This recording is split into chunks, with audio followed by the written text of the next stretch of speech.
Bonjour à tous et bienvenue sur le plateau de l'émission de voyance.com. Écoutez, j'espère que vous allez bien. La première info, c'est que exceptionnellement jeudi et vendredi, c'est Rose qui animera l'émission. La deuxième information, c'est chose promise, chose due. Dans le courant de l'émission, je ferai le petit topo sur Mercure rétrograde et vous donner les informations relatives à cet aspect astrologique. Voilà comment va globalement se découper l'émission. Donc nous allons commencer tout de suite. La première question nous est posée par Gisèle. Gisèle, bonjour. Alors, vous souhaitez savoir ce que je vois en ce qui concerne votre relation avec Pascal. Ça fait 3 ans que vous vous connaissez, vous ne vivez pas ensemble. Avez-vous une chance de construire quelque chose ?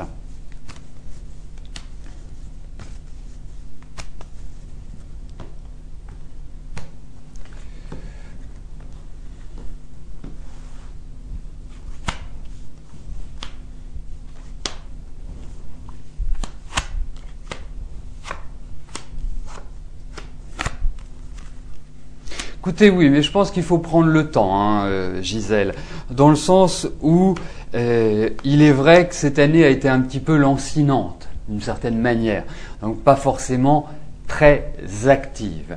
Il est vrai que l'année prochaine sera à différents points de vue, beaucoup plus tonique, beaucoup plus dynamique, et une phase de construction peut s'ouvrir. Ou en tout cas, c'est une année qui représente des changements dans votre situation, des changements mais même sur d'autres plans que l'affectif. Et c'est vrai que en termes de responsabilisation, j'ai l'impression que Pascal, l'année prochaine, sera dans une phase de choix, une phase de décision, une phase qui, quelque part, va lui donner l'ouverture vers telle ou telle voie. Alors, moi je trouve qu'il faut avancer tranquillement. Vous êtes plutôt tonique, vous êtes plutôt avec l'engouement et de faire les choses très rapidement. Alors, je pense pas qu'il faille brusquer, à mon sens. Il faut y aller méthodiquement, il faut construire petit à petit, mais ça me paraît aller dans le bon sens, en tout cas Gisèle. Surtout, vous êtes ensemble depuis 3 ans, c'est une bonne phase. Donc, pour moi, effectivement, il risque d'y avoir quand même quelques petits énervements ou quelques petits agacements, des choses qui sont peut-être mal comprises. Évitez toute discussion importante avec lui dans les 15 jours qui viennent. C'est un petit peu le conseil que je vous donne. Ce serait plus avisé que de commencer à cette construction à partir de l'année prochaine. Là, ça me paraît encore un petit peu tôt, Gisèle.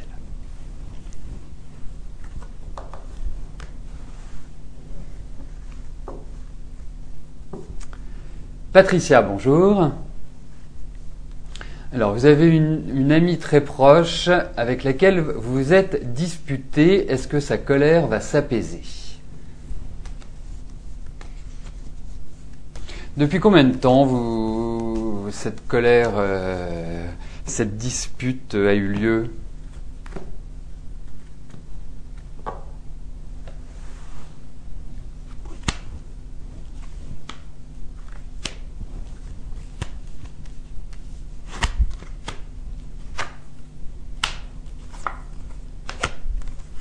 Écoutez, ça va revenir, il y a toujours de la colère, il y a toujours une envie de ne pas communiquer.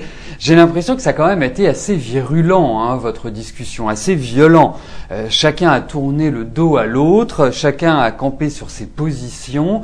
On a vraiment l'impression que ça a été un petit peu volcanique, votre discussion. Bon, j'ai quand même l'impression qu'il va y avoir ce pourparler, ces discussions, c'est pas tout de suite. Moi, j'ai plus l'impression que ça va se faire quand quelque part les beaux jours vont arriver. Mais il est vrai que c'est une discussion qui a été très marquante, qui a été, on sent qu'il y a eu de la critique et de la critique qui a peut-être pas été suffisamment bien formulée ou une préhension des choses qui n'étaient pas excellentes. Mais il y a une possibilité vraiment quelque part de renouer le contact. Moi, je vois des discussions en tout cas, mais c'est encore un petit peu tôt pour que cela se fasse. Catherine, bonjour. Alors, est-ce que vous allez reprendre votre relation avec Denis? Il vient de reprendre contact avec vous après 3 mois de silence. Car il se disait qu'il ne se disait pas prêt et que les choses allaient trop vite. Ben, vous voyez, il ne faut pas les brusquer, les hommes, hein.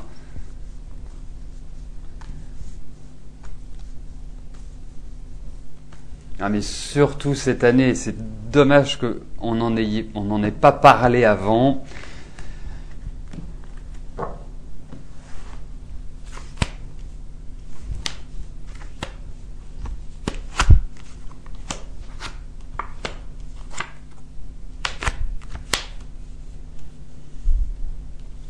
Oui, c'est dommage qu'on n'en ait pas parlé avant parce que Catherine, objectivement, c'était pas le moment de vouloir construire. C'était pas la période idéale adaptée, ni pour mettre la pression, ni pour mettre un ultimatum, ni pour quoi que ce soit. C'était plutôt une période où il fallait...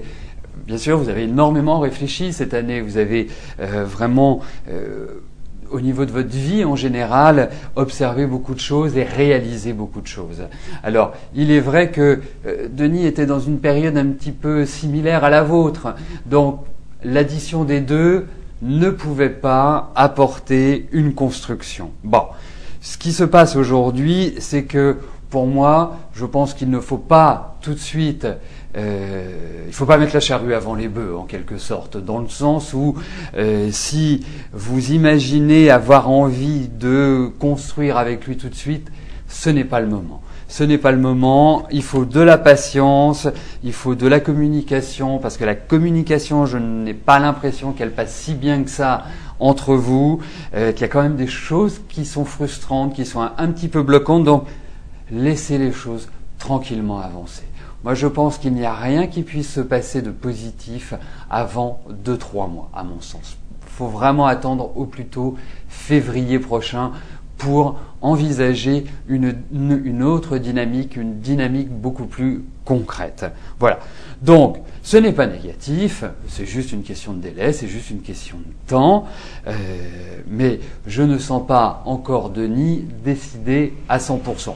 Vous êtes droite dans vos bottes, ça, il n'y a pas de souci de ce côté-là, mais lui, je le sens encore un petit peu louvoyant, c'est un petit peu flou tout cela. Hein. C'est pas encore, il n'est pas encore dans la lumière, il n'est pas encore dans la clarté, à mon sens. Eugénie, bonjour. Alors, vous deviez rencontrer Pierre le 8 novembre, mais il a annulé. Depuis, aucune nouvelle. Que se passe-t-il ?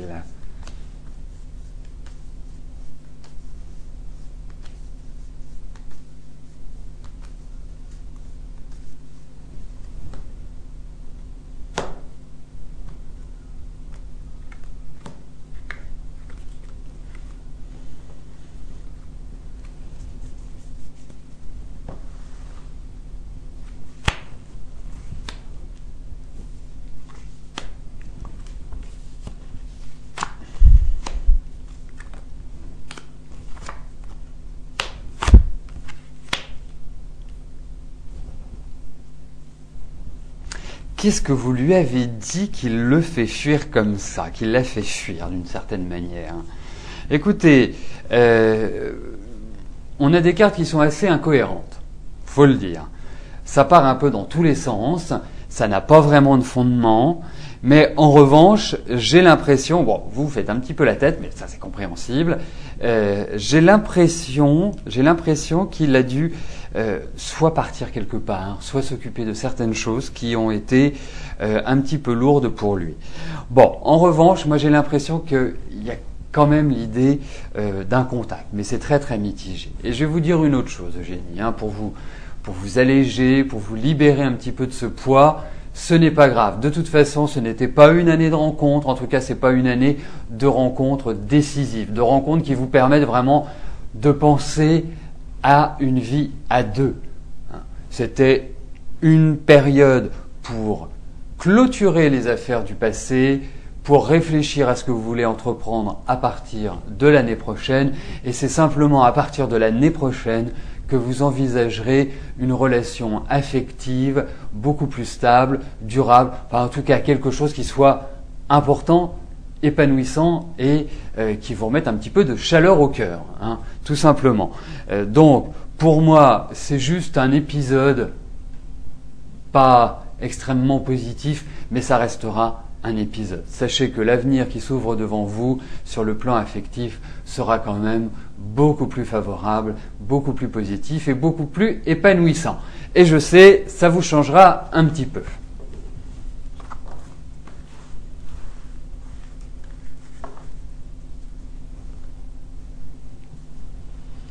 Brigitte, bonjour. Alors, il y a quelques temps, vous m'aviez demandé si votre mari qui est à l'étranger allait avoir la possibilité de rentrer. Je vous avais dit que ça allait se débloquer. Sera-t-il là pour Noël ?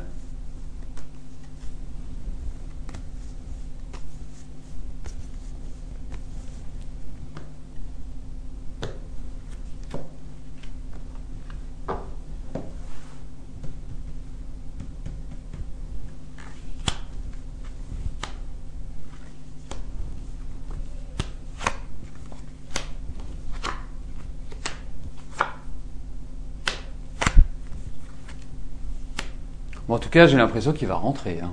Ça, c'est clair. Ça, il va rentrer. Il y a l'idée de voyage, il y a l'idée de déplacement, il y a l'idée de retour. Alors, bon, c'est pas toujours facile de cibler. Si on devait s'attacher intrinsèquement à votre question, c'est rentre-t-il pour Noël ? Je vous dirais oui. Je vous dirais oui. Après, en tout cas, ça tournera autour de cette période-là. Il y a vraiment cette idée de retour, de discussion, enfin bon, tout est favorable. Donc on va pas on va pas tourner autour du pot. Donc je trouve que c'est plutôt une bonne nouvelle le jour de votre anniversaire et permettez-moi au nom de toute l'équipe, au nom de tous les participants de l'émission de vous souhaiter un agréable anniversaire et surtout quand on commence avec un tirage comme ça, il semble que vous allez entrer dans des périodes qui seront quand même beaucoup plus favorables, beaucoup plus agréables que les 3 dernières années. Voilà, Brigitte, ce que je puis en dire. Donc, pour moi, je dirais oui.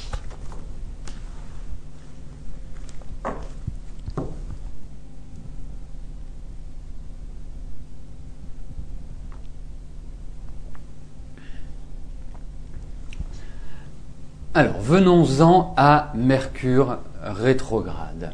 Alors, déjà, Mercure est rétrograde 4 fois dans l'année. Ça veut dire que 4 fois au moins dans l'année, ce que je vais vous donner comme information reste valable.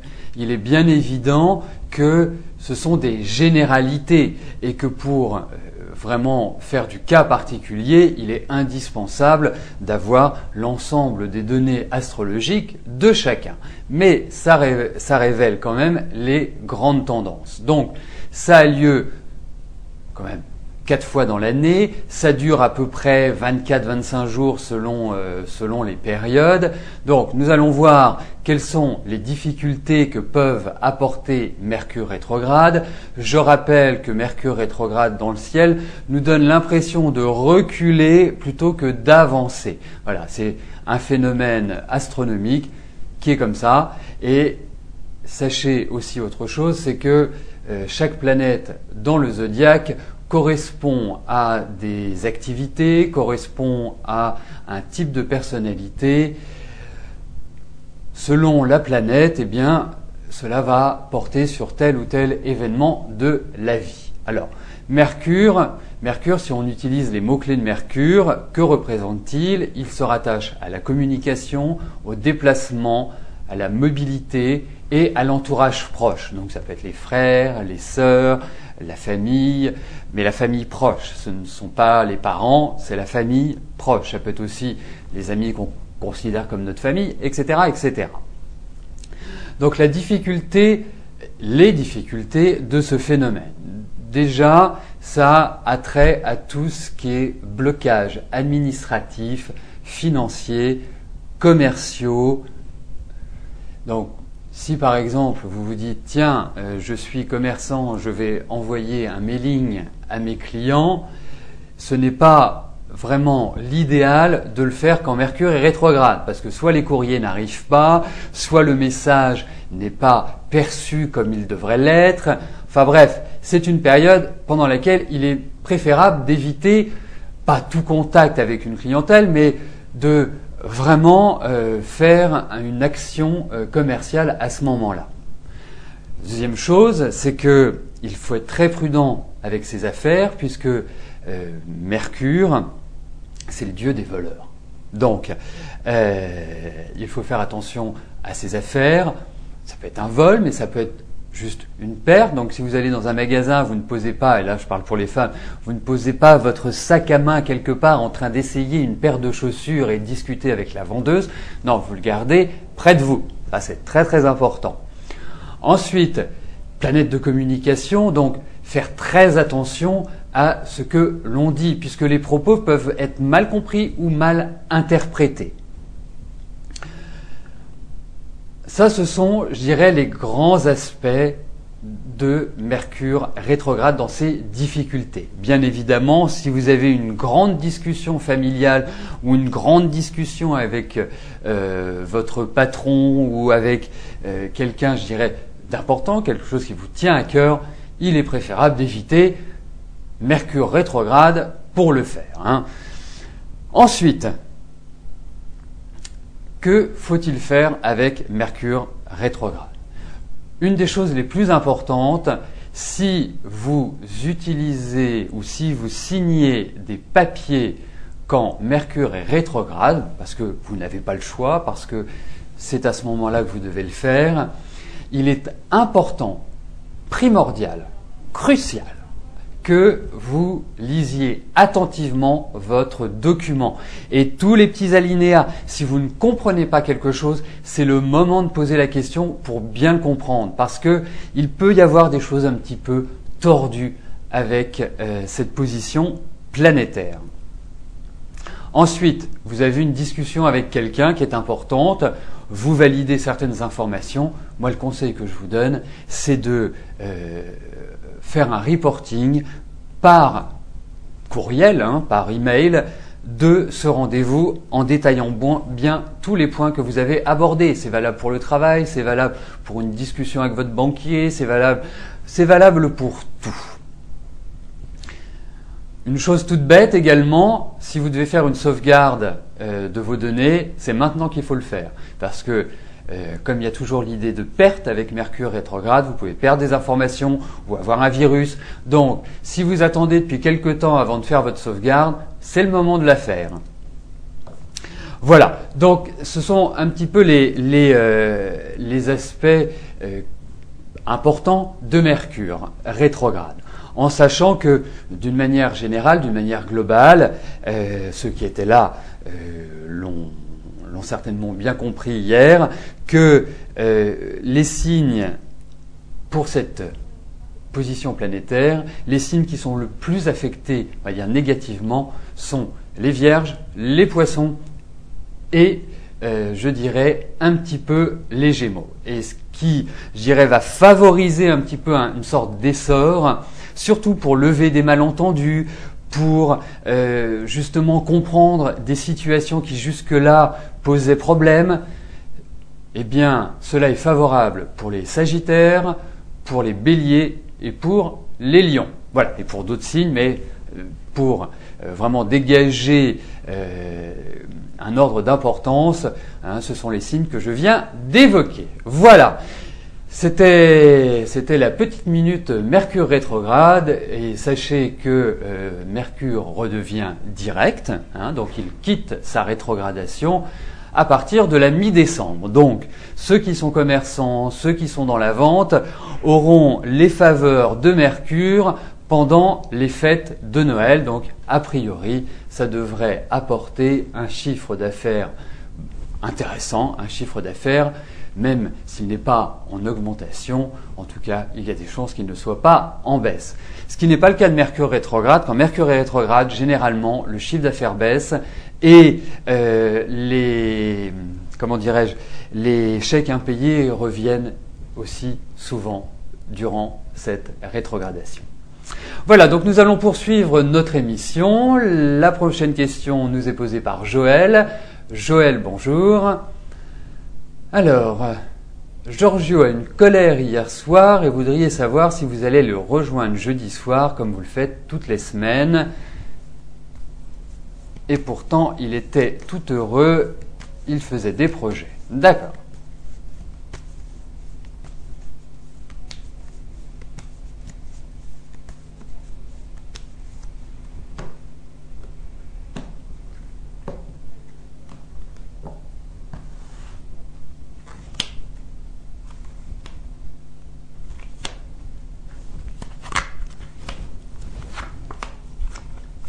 Oh, ça va se calmer, vous en faites pas, Joël.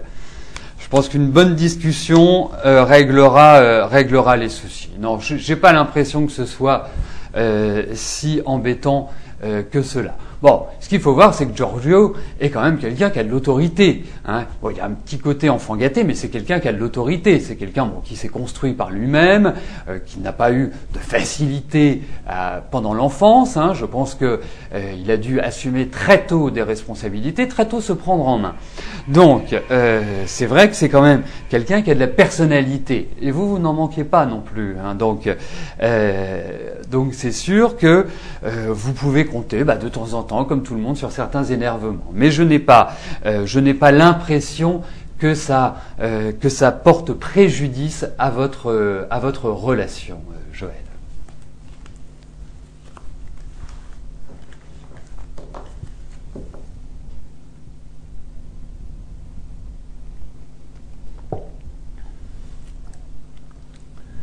Christelle, bonjour. Alors, après mes conseils, vous avez donc appelé Laurent, qui a effectivement été content et vous a invité au resto. Bon, c'est super. Donc hier, vous avez dîné ensemble et bizarrement, il a été froid, distant, il n'a pas été comme d'habitude. Vous savez qu'il a quelqu'un, vous savez aussi qu'il a des soucis, mais ça n'avait jamais été aussi froid. C'est vrai, je ne comprends rien aux hommes, mais là... Mais oui, ils sont pas faciles à comprendre, les hommes. Hein.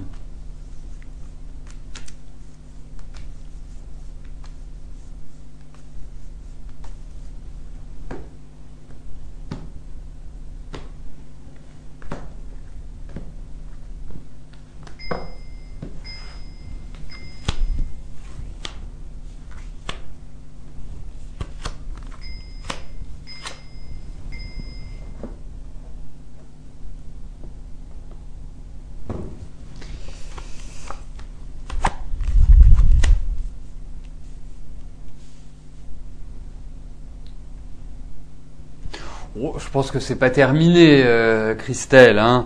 Moi, j'ai cette impression-là. Moi, je le sens pas pleinement. Je le sens pas pleinement épanoui à l'heure actuelle. Hein. Moi, je trouve que la personne avec laquelle il se trouve, j'ai pas forcément l'impression qu'il va rester ad vitam aeternam avec elle. C'est vrai que cette année a été un petit peu une source de soucis à tout niveau pour lui, hein, au niveau professionnel, au niveau familial, au niveau affectif, enfin bref, au niveau même s'il est tout à fait jeune, même au niveau, je dirais, santé, il a quand même été assez fragile cette année. Bon, c'est un point. Ensuite, moi je pense que effectivement, je pense qu'il est beaucoup plus troublé qu'autre chose. Il ne sait pas comment gérer cette situation. Donnez-lui du temps. Je pense qu'il reprendra un petit peu du poil de la bête à partir de l'année prochaine. Je trouve que il entrera dans une phase qui sera bien nettement plus positive par rapport à ce qu'il a vécu cette année. Donc, donner du temps au temps, ne pas précipiter les choses, mais il est vrai aussi, hein, ça je dois quand même vous en avertir, que la vie avec Laurent, enfin vous devez avoir quelques notions, n'est pas évidente. Et pouvez rencontrer l'un avec l'autre des problèmes récurrents, des problèmes, je dirais, assez fréquents. Donc voilà, il faut bien peser le pour et le contre. Il y aura des décisions de prise, il y aura des choses qui... Mais je ne pense pas que la froideur de ce dîner reflète la pensée de Laurent. Donc nous arrivons aux 2 dernières questions de notre émission. Mireille, bonjour. Alors, vous devez reprendre votre travail après 9 mois d'absence. Beaucoup de choses ont changé en votre absence. Est-ce que votre reprise va bien se passer ?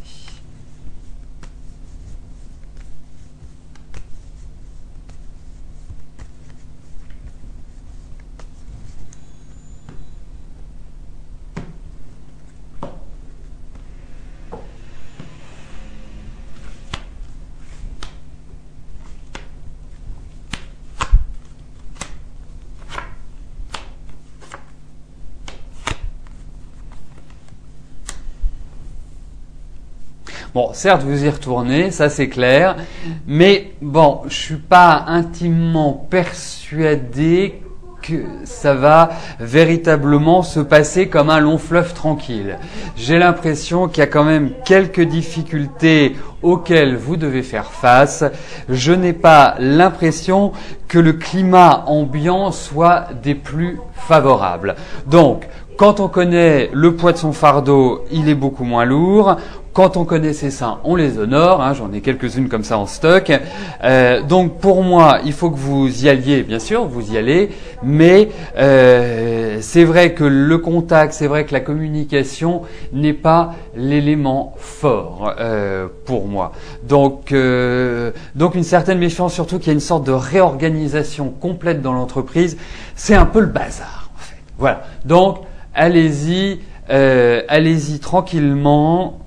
Allez-y sereinement, ayez bien les yeux ouverts, c'est important, et surtout ne pas surtout observer.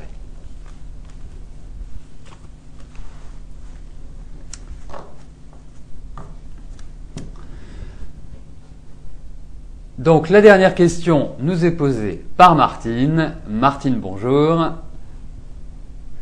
Alors, question pour votre amie Magali. Sa situation financière cet hiver.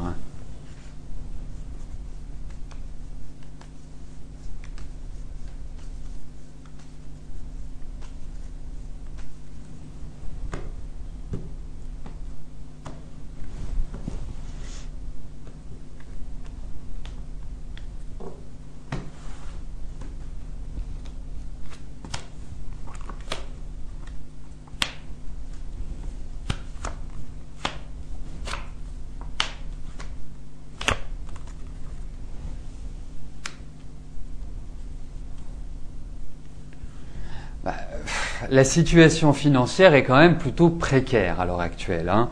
On sent que il va falloir s'orienter différemment sur ce plan-là. On sent qu'il y a une petite pression, qu'il y a de l'argent qui sort, qui sort plus qu'il ne rentre, à mon sens. Hein. Je pense également qu'il y a encore quelques mois qui sont un petit peu en dents de scie, qui ne sont pas vraiment évidents. Mais bon, on va dire qu'au cours de l'année, je pense que sur le 2e semestre de l'année 2012, les choses commenceront à rentrer dans l'ordre, en quelque sorte. Mais effectivement, au niveau financier, ça me paraît pas vraiment des plus équilibrés à l'heure actuelle.